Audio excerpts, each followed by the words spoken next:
A school principal in a New Jersey high school unplugged the microphone on a graduating valedictorian who was giving a speech because he began talking about his queer identity and his mental health struggles.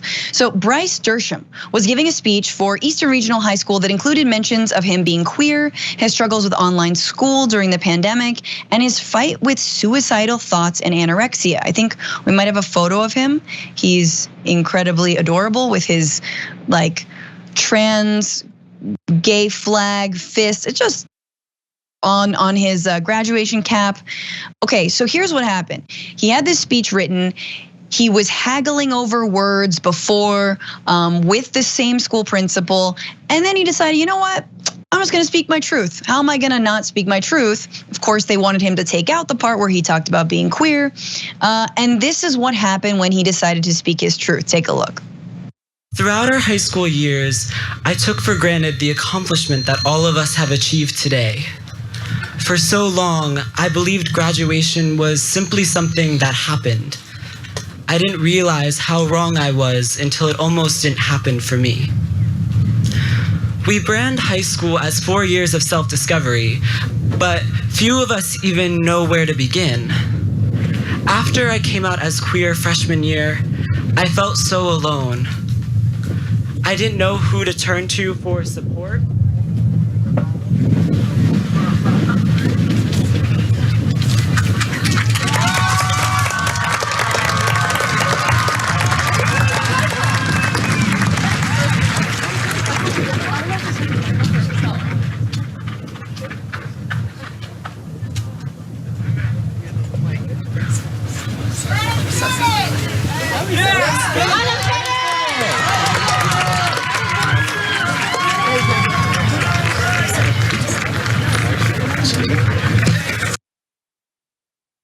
Okay, so just to explain exactly what happened during that, you hear him, you see him, he's starting to speak about how difficult it was for him to even reach graduation day.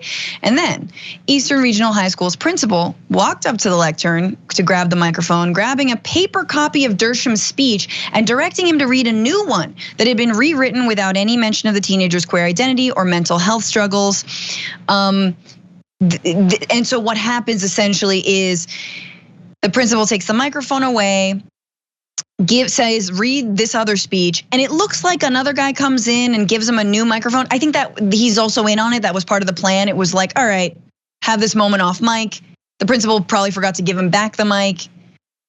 And he was supposed to give the agreed upon speech. Well, he doesn't. He continues, and it's a beautiful speech. You guys should all watch it. He continues to talk about his struggles. So this is Dershem, what he says about the day. I don't know why, just a reference to who I was, warranted being cut off. I was on the verge of tears. I didn't know what to do. He said he wanted to share a message of positivity, hope, and inclusion, letting every single person in that audience know they are enough and that their identities don't deserve to be marginalized or criminalized or oppressed.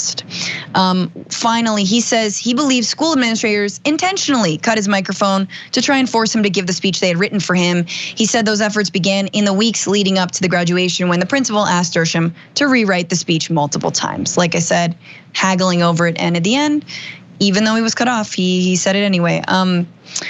Woz, you had a pretty big reaction. We were gasping in the background. You know, these cats gotta understand that this is just how the people of that generation communicate. They don't have a problem sharing. They don't have a problem emoting in public. This ain't the 50s where, people were getting their hands chopped off in factories from work, right? Like, that's not the reality of these kids and these people. And I think older people just need to have a better understanding of this is how they communicate. Y'all have y'all way of communicating, and that works for y'all, and it's great. But this is how they're communicating. This kid is not scandalizing anybody by talking about his sexual orientation, his eating disorder, et cetera, et cetera. This is what they do. They share. And I think, any attempt to sort of get in front of that and try to stop it is just foolhardy and fundamentally doesn't understand how these kids operate. And by the way, that you're just gonna get left in the past with that type of thinking. And to add on to what you said, what are you really stopping by doing that? You know what I'm saying? Like as if these, as you were explaining, as if these types of conversations aren't happening all over social media constantly. As if we're not exposed to these things. And then, one of the things I was thinking when I was reading up on this is the audacity. You know what I'm saying? Like, did this young man, was this not his moment? You know what I'm saying? Was this not his opportunity after all the work he did, entering into his adulthood, into the next phase of his life? He's gonna remember this forever. And I think that this really highlights, the same generations, boomers and who call us soft. And now I can't lie, there's certain things about the younger generations I'll be like, come on guys, you know what I'm saying? But these are the same people who act like you can catch the gay. You know what I'm saying? These are the same people who lost their minds when the country moved towards school desegregation. These are the same people who created the Reagan Revolution, which basically was the counter-revolution to the civil rights movement. These are the same people who are losing their minds about children learning about the realities of this country and how it was built, how it was operated. My father, I'm 29 years old. My dad's 70. My people are older. In his lifetime, the things that he experienced and how he knew a slave. You know what I'm saying? Like, so all of these things that we're trying to bury, that's totally ineffective. And it's just, it's just time for them to step aside, because it's really, just move on. You know what I mean? Because you're not stopping nothing. It's also hard to imagine like how he would have edited his speech in a way that would have made them feel more comfortable.